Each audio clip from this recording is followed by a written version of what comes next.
Welcome to Telugu భూమి news channel. నేను మీ సుమలత. నమస్కారాలు. ఇవాళ ప్రజాపాలన అన్నారు, కంచెలు లేని పాలన అన్నారు. స్వయంగా ఇలా మీ మీడియా మిత్రులందరూ కూడా ఇవాళ నాతో సైదాబాద్ గ్రామానికి వచ్చారు, పొద్దున చెల్లూరు గ్రామానికి వచ్చారు. ఇవాళ అసలు ఎమర్జెన్సీ పాలన నడుస్తుందా అన్నట్టు అనిపిస్తూ ఉంది. వందలాది మంది పోలీసులను పెట్టి ఇవాళ గ్రామ సభలు జరిపితే ప్రజల్ని భయప్రాంతాలకు గురి చేస్తూ ఉంది ప్రభుత్వం అనేది చెప్పక తప్పదని చెప్పి సందర్భంగా తెలియజేస్తూ ఉంది.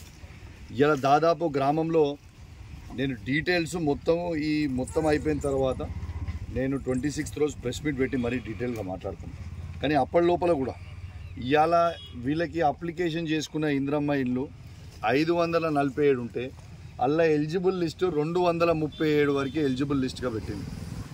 కానీ హుజురాబాద్ నియోజకవర్గంలో మొత్తం ఇచ్చిన ఇండ్లన్నీ 3500 ఇండ్లు మాత్రమే హుజురాబాద్ నియోజకవర్గంలో ఇవాళ ఇవ్వడం జరిగింది.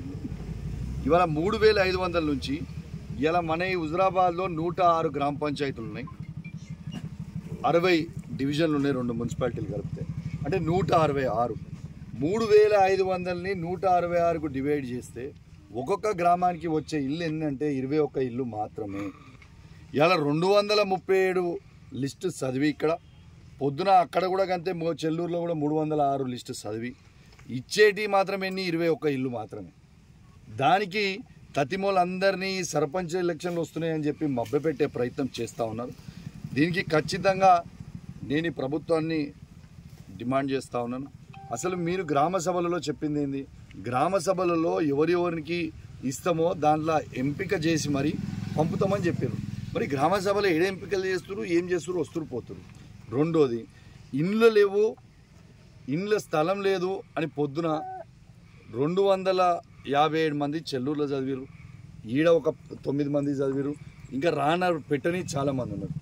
మరి వీళ్ళు ఎన్నికలలో ఇదే ముఖ్యమంత్రి గారు రేవంత్ రెడ్డి గారు కావచ్చు, తర్వాత డిప్యూటీ సీఎం బట్టి విక్రమార్క గారు కావచ్చు, ఇద్దరు సంతకాలు పెట్టి భూమి లేని ప్రతి వ్యక్తికి మేము 12,000 రూపాయలు ఇస్తాము అని ప్రకటించింది వాళ్ళే.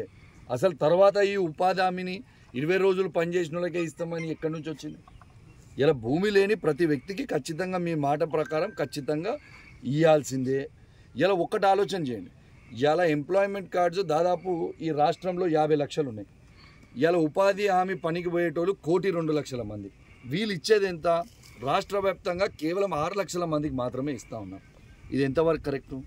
నా హుజురాబాద్ నియోజకవర్గంలో మాత్రం ఖచ్చితంగా ప్రతి ఒక్కరికి ఇల్లు లేని వాళ్ళందరికీ కూడా ఇల్లు ఇవ్వాలని డిమాండ్ చేస్తూ ఉన్నాను. భూమి లేని వాళ్ళందరికీ కూడా అన్కండిషనల్గా 12,000 రూపాయలు వాళ్ళు ఇస్తామన్నట్టు ఇవ్వాలని డిమాండ్ చేస్తూ ఉన్నాను.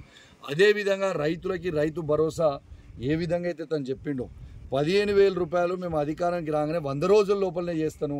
ఆనాడు కేసీఆర్ గారు 10,000 ఇస్తుండ్రు, ఇవాళ నేను వస్తే 15,000 ఇస్తా అని చెప్పిండ్రు. ఇవాళ వాళ్ళు అధికారంకి వచ్చి సంవత్సరం దాటుతూ ఉంది. ఇలా ఒక్కసారి కూడా రైతులకి రైతు భరోసా ఇవ్వలేదు ఇప్పటిదాకా. ఇలా ఖచ్చితంగా ఒక్కొక్క రైతుకి ఎకరానికి 17,500 రూపాయలు ఈ ప్రభుత్వం ఆ రైతుకి బాకీ ఉన్నదని కూడా చెప్పక తప్పదు.